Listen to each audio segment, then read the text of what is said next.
এই পৃথিবীতে চলার পথে কত মানুষের সাথে দেখা হলো, পাড়া প্রতিবেশী ধরে আত্মীয় স্বজন বন্ধুবান্ধব দূর দূরান্তে কত লোকের সাথে পরিচিত হইল। যদি কখনও কেউ আমার কথায় মনে কষ্ট পেয়ে থাকেন তাহলে অবশ্যই আমাকে ক্ষমা করে দিবেন, আল্লাহ রাস্তায় ক্ষমা করে দিবেন। কখনো ভুল করে থাকি আপনাদের সাথে, অবশ্যই আমাকে ক্ষমা করে দিবেন। এই দুনিয়াতে কতদিন থাকবো সেটার কোনো গ্যারান্টি নাই, যে কোনো সময় দুনিয়া থেকে চলে যেতে পারি। যদি কখনও আপনাদের সাথে কোনো খারাপ ব্যবহার করে থাকি অবশ্যই আপনারা ক্ষমা করে দিবেন, আর আমিও আপনাদেরকে ক্ষমা করে দিছি, আল্লাহ আপনাদেরকে ক্ষমা করে দেয়।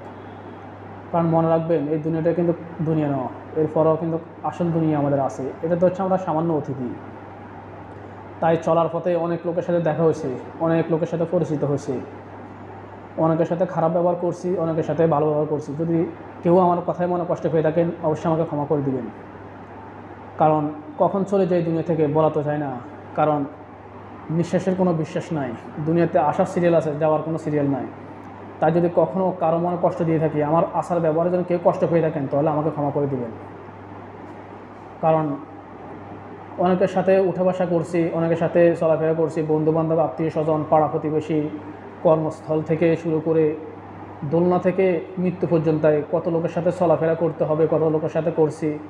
যদি কখনও কেউ আমার কথায় কষ্ট পেয়ে থাকেন, আমার ব্যবহারে আসার ব্যবহারে কষ্ট পেয়ে থাকেন তাহলে অবশ্যই আমাকে ক্ষমা করে দিবেন। কারণ আমরা মানুষ, ভুল করতেই পারি, ভুল হতেই পারে। তাই সবাই ক্ষমা করে দিবেন, সবাই সবাইকে। আমি আপনাদেরকে ক্ষমা করে দিছি, আল্লাহ দেখ আপনারা আমাকে ক্ষমা করে দিবেন। কারণ দুনিয়াতে কে কদিন থাকে সেটা বড় কথা না, দুনিয়াতে কী কাজ করে গেছেন সেটাই বড় কথা। তাই আমার কথায় যদি কেউ কখনো মনে কষ্ট পেয়ে থাকেন ক্ষমা করে দিবেন, আমার আসার ব্যাপারে কষ্ট পেয়ে থাকলে ক্ষমা করে দিবেন। যদি যে কোনো সময়ে যদি কোনো কারণে যদি আমার থেকে কষ্ট পেয়ে থাকেন, কোনো সমস্যা করে থাকে কারো কখনো, অবশ্যই ক্ষমা করে দিবেন। কেউ যদি আমার কথায় কখনো মনে কষ্ট পেয়ে থাকেন, আমার আসার ব্যবহারে হয়তো যে কোনো সময়ে যে কোনো কারণে যে কোনো কিছুর কারণে যদি কেউ কষ্ট পেয়ে থাকেন ক্ষমা করে দিবেন। কারণ হয়তো আপনাদের কাছ থেকে ক্ষমা চাওয়ার সময় নাও পেতে পারি, তাই আগেভাগে ক্ষমা চেয়ে নিচ্ছি। সবাই ক্ষমা করে দেবেন আমাকে, আল্লাহ যেন আপনাদেরকেও ক্ষমা করে দেয়, আমাকেও ক্ষমা করে দেয়। আল্লাহ হচ্ছে মহান রহমানুর রাহিম, আল্লাহ অবশ্যই ক্ষমাকারীকে ভালোবাসে, ক্ষমাকারীকে পছন্দ করে। আমি আপনাদেরকে ক্ষমা করে দিচ্ছি, আপনারা আমাকে ক্ষমা করে দিবেন। যদি বেঁচে থাকি তাহলে অবশ্যই দেখা হবে, অনেকের সাথে দেখা হবে, অনেকের সাথে নাও হতে পারে। তাই সবাই ক্ষমা করে দিবেন।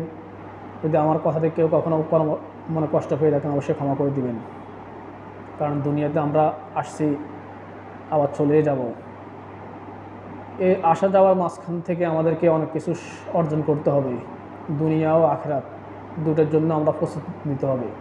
দুনিয়াতে আমরা সামান্য কদিন থাকবো, কিন্তু পরকালে লম্বা সময় পাড়ি দিতে হবে, ওটার জন্য আমাদের সবসময় প্রস্তুত থাকতে হবে। সবসময় আমরা মানুষের সাথে ভালো ব্যবহার করতে থাকবো, কারণ মানুষেরকে ভালোবাসা দিলে ভালোবাসা পাবেন। আমার কথাটা যদি কেউ কষ্ট পেয়ে থাকেন তাহলে ক্ষমা করে দেবেন। আপনাদের সবার সুস্থতা কামনা করি, সবার জন্য দোয়া করি, সবার জন্য ভালো থাকুন, সুস্থ থাকুন। আল্লাহ হাফেজ। আসসালামু আলাইকুম ওয়া রাহমাতুল্লাহ।